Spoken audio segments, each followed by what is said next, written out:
welcome to our latest episode of Security Noise. You can trust me, but only this week. Today we've got Justin Bollinger joining us from the Trusted Tech Consulting team, as well as myself and our producer, Skyler Tutor, who will be here to talk TLS certificates. Some of you have probably seen Encrypt now offering lifetimes of just 6 days, and the CA Browser Forum has approved a referendum to adopt a maximum certificate lifetime of just 47 days by March of 2029. We have thoughts. Before we begin, I do want to mention that you can join us on Discord. Go to discord.gg/trustedsec to participate in that. Also, in happenings around InfoSec this week, I did see that WhatsApp is going to include some features that prevent you from exporting conversations. My understanding is you can still take some screenshots and stuff like that of conversations, but it will not be quite as easy to dump the history out. So if you do have any process that actually depends on saving WhatsApp conversations, that is something you'll want to take a look at and consider. Well, it's hard to look at the entire network identity situation and not just throw your hands up and say, well, everything is hard. We have so many solutions that could solve a large part of the problem, at least a large part of the problem domain, like DNSSEC and DANE, but they never seem to get any adoption, mostly because of inertia, and they kind of end up band-aiding broken systems we've had since the middle 90s. One critical problem, of course, is trust revocation. What do you do when your machine is compromised, abandoned, or otherwise no longer controlled? You could think of the problem like this. Imagine you've got a passport that never expired and was also not serialized or tracked after some time. It could be left, lost, find its way into that pocket of the luggage you sold to the thrift store. Any number of things. Potentially, someone who looks enough like you could then use it. The document itself might be real and verifiable using its watermarks and other anti-counterfeit technology, but how could we know the person holding it is the real owner? The first problem we try to solve is by having you report them if they're lost or stolen. So that is essentially what we have with revocation checking on certificates, either a CRL or the OCSP protocol. The second approach, of course, would be we expire the document. At least after some number of years, an old document will no longer be accepted, and that also closes the hole. Well, what happens when the lines back to the State Department vacations can't be checked? We may end up making you spend some uncomfortable hours sitting on the floor in the international arrivals terminal, and you have to busy yourself with your mobile phone and a dying battery. That works badly enough for people that we're not willing to subject innocent TCP sessions to it. The common practice is we wade them through. So why the total lack of CRL and OCSP checking so much of the time, guys? So you said why the revocation lists? Like, why is it a difficult problem? Why aren't revocation lists used? They are. Why are they not used in what? A lot of systems don't do revocation checking, at least not live. They simply trust that their certificate is valid, or if they can't reach the CRL or the OCSP response isn't available, you fail open. Fail open, exactly. Why is that? Why don't we? What are the obstacles to making CRLs work? What are the obstacles to high availability infrastructure for OCSP and communications? So I think that one of the things that you said really nailed down what the problem is. And that is you have to report it stolen. If nobody reports anything stolen, then checking the list don't matter. However, if it's only ever valid for 30 days and they can't renew it, then that automatically shortens that amount of time that those identities are able to be used. And because that's really what we're talking about here, right? The expiration of the certificate doesn't change the cryptography. It doesn't make it so that you can't encrypt and decrypt stuff with the private key. We're really only talking about verification of identity, right? So from that perspective, you make a trade-off on whether or not you have something that can last for several years. Well, then you definitely need a robust way of checking for revocation, and you need a robust way of reporting revocation.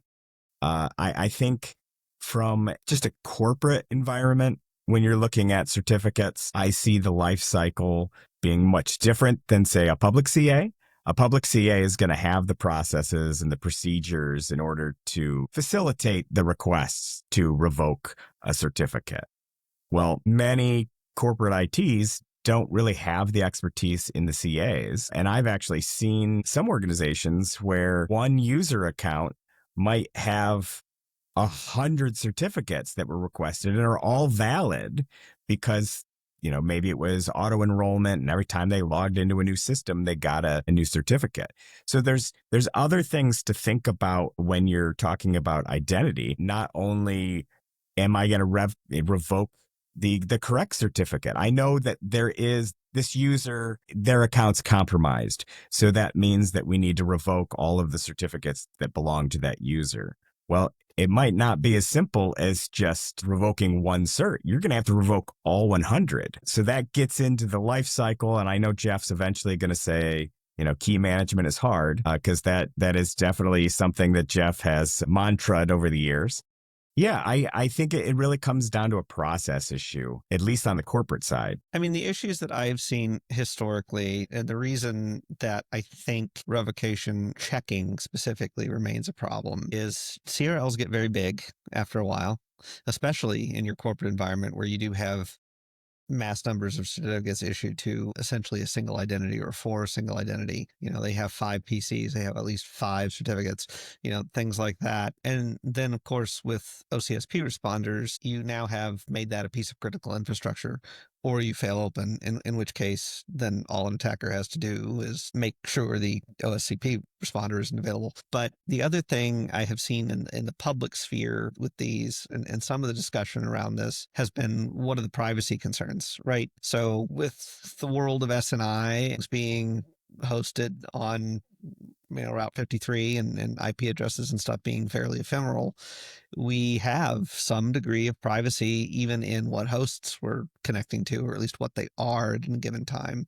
But if you're turning around and reaching out to do certificate checking, you have to look it up by domain, right? Because that's all you have at that point. Basically, you're sending somebody a list of all of the hosts you're contacting, which is undesirable. I can see that. So those have been kind of the problems that I see. And I guess, for me, just making the certificate lifetime shorter, though, is kind of a kludgy way to solve that problem. See, I think there's more to it, though, because when you have say, per user, if we go back to the Active Directory, each user has 100 certs and you have to invalidate all of those. Like you said, the CRL gets huge. But stuff that's expired doesn't really need to be on the revocation list because it's expired. So it shortens that window of how big your CRL needs to be. I'm not saying that certificates shouldn't expire, because you're right. Growth would be unbound if that was the case. But I don't think these changes of going to 6 days or 47 days, and we can talk about. So are you against it? Yes, I really think. I think a maximum life of 47 days is not really a good idea.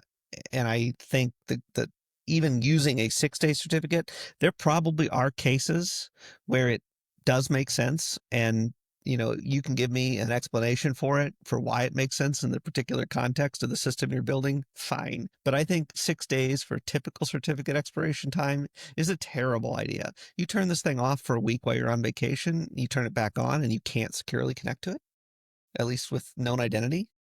So first off, the premise, I understand what you're saying, but the way that the Acme protocols and stuff like that works is if you turn it off for 7 days, it will automatically go back through the domain validation process, whatever that is.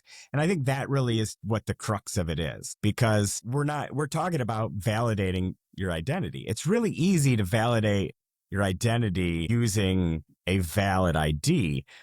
But when you got to go outside of, the whole process. So take the DMV, for instance. If you have a driver's license in Ohio, you can use that valid driver's license to renew your driver's license before it expires. And then it's just a perpetual cycle. However, if you don't have that, you have to provide extra documentation, like a birth certificate and social security card and that sort of thing. So with the Acme protocol, you're always providing some sort of extra way of verifying yourself. It's no longer those bank documents or any sort of legal documentation that you provide. Usually it's just a proof of access of administrating, which we'll talk in a second about a way I abused that to my own benefit. But the whole process just verifies that you have access to that domain, whether it's dropping a file in a specific web directory that they tell you to put it on. And that's all so that you have proof of ownership, essentially. Right. And we can definitely get to some of the attacks on domain validation stuff because that's certainly going to be an interesting piece of this conversation.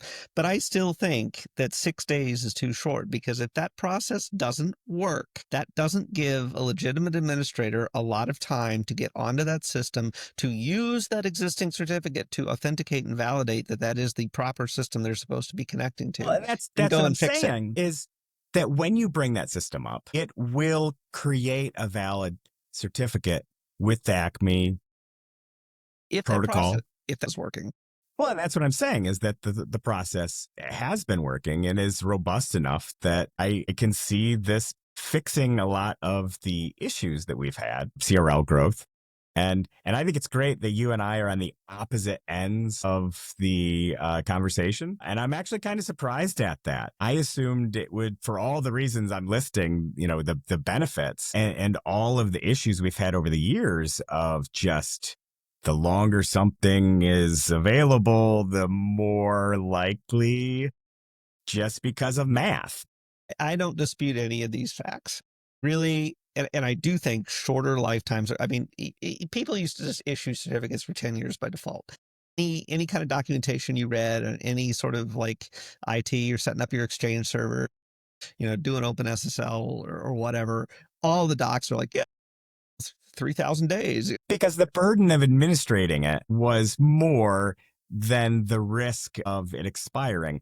But then you get into, oh, it doesn't expire for 10 years, but then you have a ticking time bomb 10 years from now. Sure. And that happened to a lot of people. I saw lots of email domains disappear because of similar things. Yeah. I mean, right. And that's the thing. And of course, 10 years, that server's probably been decommissioned and left, and maybe the disks got wiped, maybe they didn't. I mean, there were a lot of valid certificates along with their private keys lying around to be found, when we were issuing 10-year certificates by default. Way too long. Totally way too long.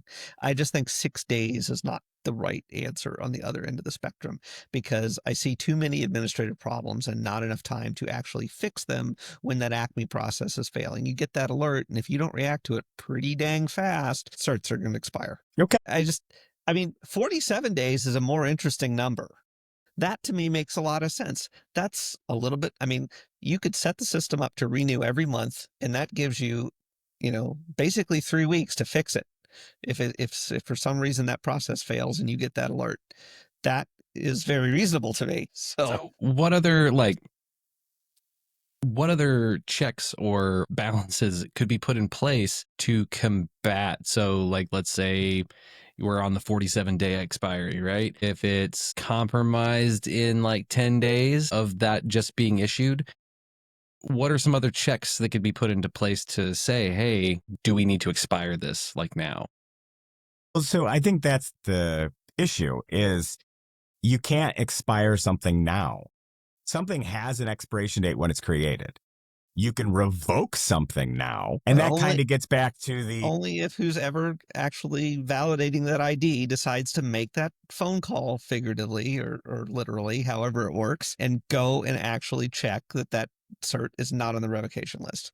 Right. Yes. Which is, it kind of goes back to your first question, Geoff, of why is it a not so common practice to actively and regularly go in there and check for that? Again, I think it comes down to one, nobody wants to make, well, a lot of people don't want another piece of infrastructure that is tier one. I mean, if you run your own CA, now your, OCSP response or your CRL server, that has to be absolutely 100% available all the time.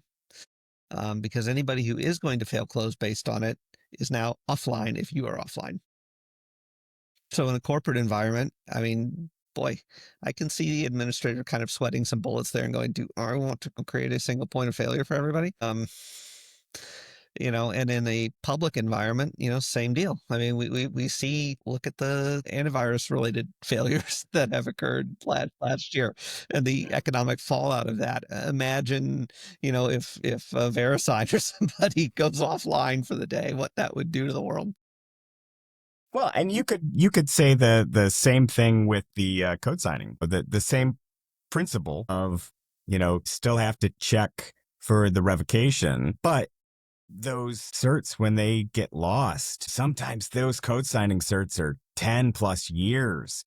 So if you were able to put in your CI pipeline that it automatically renewed that code signing cert so that it was only actually ever valid for so long, that wouldn't really work, because it's the software and the hardware that checks those code signing potentially for, say, like the UEFI boot stuff, right? Yeah, I So mean, you don't want you your have to computer have long, right. You definitely don't want the computer to refuse to boot because it's been sitting on the shelf powered off for too long. That would be bad. yeah. So And that's kind of where I'm going with I don't know that even for a network service authentication, if 6 days is really the right idea. Again, I think I think the problem here is the context that we're thinking about it in, because we keep jumping all over the place as far as like just certs in general, right? But this specifically is only talking about not code signing certs. It's only talking about server authentication certs and internet facing, because obviously if they're not internet facing, maybe they're air gapped. You can't do this anyway, unless you have your own Acme protocol inside your gapped nor network. can you check a CRL or Well, you could check your own system. CRL if you have your own If you have infrastructure. Yes, but you've got to propagate your CRL to your air-gapped infrastructure pieces somehow. I mean, this is another problem with revocation checking. It's not always possible, at least not unless the certificate authority itself is local to whatever infrastructure is going to be validating the certificates. So because the revocation infrastructure is not always possible, would you advocate for shorter time periods? It seems like the wrong solution. I mean, again, it to me, it's we recognize the problem of keys lying around for too long that we can't re-authenticate, so to speak, but we don't have a good answer, so we're just going to make the validity period relatively short. In some contexts, 6 days, I mean, being pwned for 6 days is as bad as being pwned for 6 minutes. So it doesn't. It might not be that you were pwned for 6 days. It might be there was a 6-day window you could have been pwned. That's true too. So, which Yeah. changes the equation. Dwell time is not the same time as exposure time. Well, look at an e-commerce infrastructure that's using MTLS, front end, back end. If the back end that is actually processing payments and doing financial transactions, I mean, you can do a lot of damage if you can claim to be the front end server and issue orders, even for a handful of minutes. I mean, that could be a really, really expensive disaster. And again, depending on the situation, if it is an insider threat or something like that, and they can stand up a machine, submit a bunch of orders to the back end, and then disappear by using that compromised cert, even in that larger window of 6 days. So they might be able to do that, do it for 15 minutes one day, generate a bunch of orders, and then they're gone, and still nobody notices. But I think we're getting kind of away from it, because it's not. You were saying, what were you saying? What was I saying? I was saying if you have a trust relationship between two hosts and, that, let's say the backside is doing. Yeah. So none of those sort of attacks, right? Insider trading or insider attacks, those sort of things are really going to be solved by the whole revocation time debate, because they could just keep requesting. You have to be assuming that you have to know that there's a problem. in order to revoke it. The whole debate is just assume that we don't need to know about the problem by shortening the whole time period anyway. But Just assume that there's a problem every 6 days. there are a lot of cases where I do know that there was a potential problem, and I might, if I had the ability to do revocation checking built into the system and it worked, I could roll the certificates. Hey, we let the developers onto the web servers troubleshoot a problem. They might have made off with the private key while they were there. We should put a new certificate on the web server and revoke the old one. Easy. Okay. Simple Why calls, not right? both? Well, it requires that you do the revocation checking. And if you're doing the revocation checking, then I'm not sure where that trade-off of we're going to know that after 6 days, the problem is solved versus. Here's the trade-off, because in the first scenario, there's an issue, you have to revoke. Okay. So no matter what, your revocation stuff has to be working. In the second scenario, because the window's so short, you can just assume that the revocation stuff is broken because it doesn't really matter, because every 6 days, the slate's wiped clean. I just see a lot of potential for harm to still occur in that window, and also for that window to be small enough that the likelihood of that Acme process failing for whatever reason, it means that I am looking at more potential outages. It just 6 days seems too short. A month makes a lot of sense to me. 6 days. I struggle with that, man, because, I know, somebody is on vacation, not reading the logs for a week. They're not going to be able to react in time. Now, also keep in mind that the renewal time period and the expiration time period are not always the same. So Sure. You could renew daily. You could renew hourly. So you could know that there's a problem and have a full 6 days to fix it. True. But again, that's where I think the window is too small. And that's why like the 47-day window for browsers and stuff makes so much sense to me. I mean, you're going to renew at least every 30 days, like you said, you could try to renew every week and you would have ample time, to figure it out. I mean, even 14 days, or something like that makes a lot of sense, because that way, at least, chances are pretty good your log reviews and stuff are at least that frequent. There's so many systems that I know nobody looks at on a weekly basis. Well, I think 2 weeks is sufficient, because that's enough time, especially like what Justin said. If you have a renewal that's more frequent than the expiry, then that is kind of a compensating control, I suppose, in case something does go awry. And there is the other piece of this too. What does it do to security if we are really cranking up the renewal rates, though? Because there are some practices like pinning and things like that may be of interest from a security perspective. Well, pinning, that's going to pin it to, say, like a public key, right? Yeah. Yep. These renewals don't have to change public-private key pairs. True.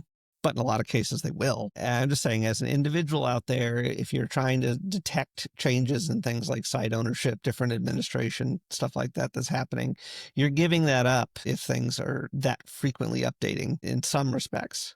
Like you say, they don't necessarily have to change the key, but in a lot of cases, they just generate a whole new CSR or certificate request and get it signed, and they throw the old key material away entirely. I would say that's probably actually the norm for at least individually administrated systems. Justin's nodding his head. I'm just trying to see, are we trading one problem for another? I have some assessments sometimes that are DLP related. Okay. So my goal is typically, let's bring up a rogue web service and make it through the DLP filters. Okay. My current go-to method is to just spin up an Amazon EC2 instance, and Let's Encrypt won't let you use domain validation for AWS.com.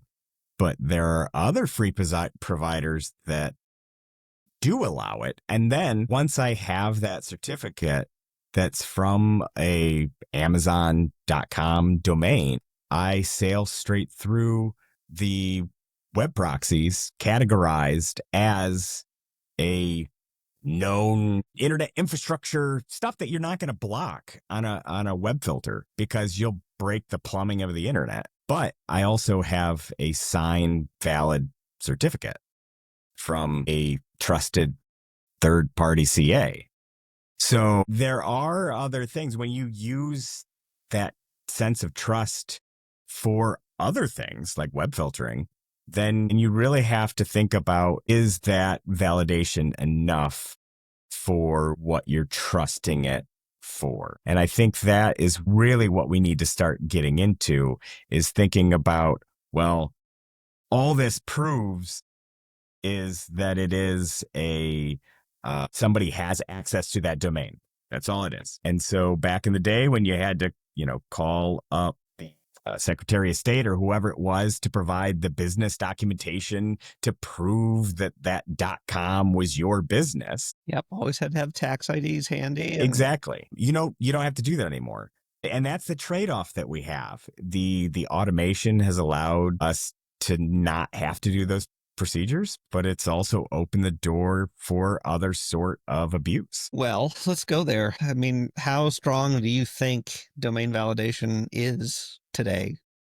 I think it comes down to purpose again. If you were doing domain validation for code signing certs, I would say absolutely not. I think that still is something that you should, if you have a CA, because the severity of it is so bad. Rootkit malware signed by a publicly trusted CA would be a nightmare. It really comes down to purpose. If you're just talking about trusting the website that you go to is the website you think it is, well, if you have access to DNS, if you control DNS, you pretty much control it all anyway.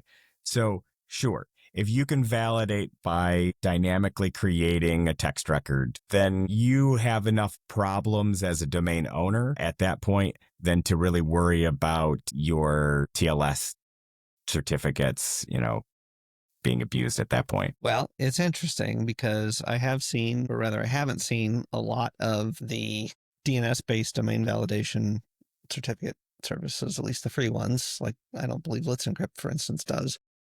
They don't require DNSSEC on the domain. So if you can spoof DNS to Let's Encrypt, then you can create that text record. And the same is true for the well-known resources on web servers and stuff of that nature. And we have seen some of those attacks by advertising a more specific BGP prefix for a little while. In some cases, there's been more stealthy versions of those attacks. Wasn't it a couple of years ago, Usenix or something, somebody was talking about if you have an autonomous system with multiple homes, you could potentially even send a spoof prefix one direction and not the other. And so you don't necessarily break the whole internet as you mess with domain validation procedures of these guys. Now, I don't know. I know one of the things that was talked about way back then too was, will some of these certificate authorities start to use multiple observation points? In other words, they'll have a server in the United States and one in China and one in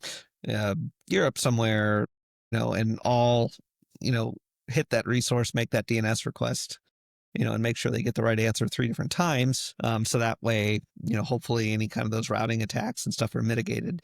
But I don't know how far that practice has spread either. Justin, do you know any of that, or have you seen? I don't. I definitely see how it would be possible. Not very practical unless you're talking about, obviously, nation states. So then it really comes down to nation state on nation state. And that's where you get into sometimes domain validation is not for you, right? If you're trying to protect yourself against an adversary that has that capability, then don't use that. Right. I don't know. They need to be a nation state. I mean, any significant network operator could do it. So nation state are the most likely culprits of doing something like that for that purpose, right? We see BGP hijacking all the time, even accidentally, because BGP is such a fine protocol. I mean, I'm not saying that, it takes a nation state to inject more specific routes. I'm saying it would take a nation state to inject more specific routes for the purpose of domain validation, for the purpose of, some sort of creating certificates. And at that point, if you are that level of target, don't have your, your systems in that. But I guess, what does that really mean? Because it's really the clients that are trusting your servers. So sorry, I'm kind of thinking aloud here. I don't know No, if you followed that thought process, but yeah, so you're not really protecting your domain. You're protecting your clients from going to the wrong domain. So if those clients, I guess I'll have to think about that some more.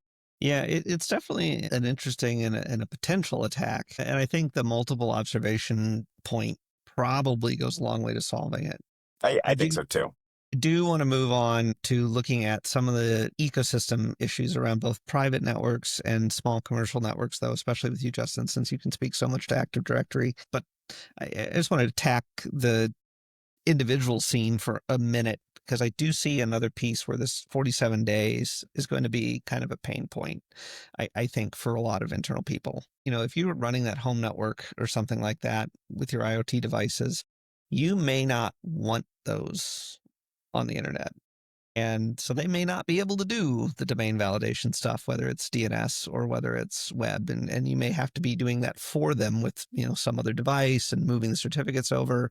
And I don't know that you want to do that every 47 days. I think that's going to be kind of painful. And I do think that, the knee-jerk answer that everybody gives, well, run your own CA, isn't really practical for a lot of people, because we have things like smart TVs and stuff now. Unless I get out the, SPI programmer and start popping the chips out of the back of my smart TV, I don't have a way to import additional CAs to make it trust. So I do see when web browsers implement the 47-day rule and start rejecting certificates with expiration time that are longer than 47 day, which is kind of, I think, the plan.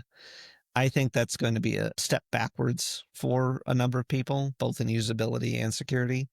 And I do think that's unfortunate. I hope that there is some mechanism for saying, a web browser, at least in a local trust zone or something. Maybe it's an RFC. If it's an RFC 1918 IP, be a little more flexible about it.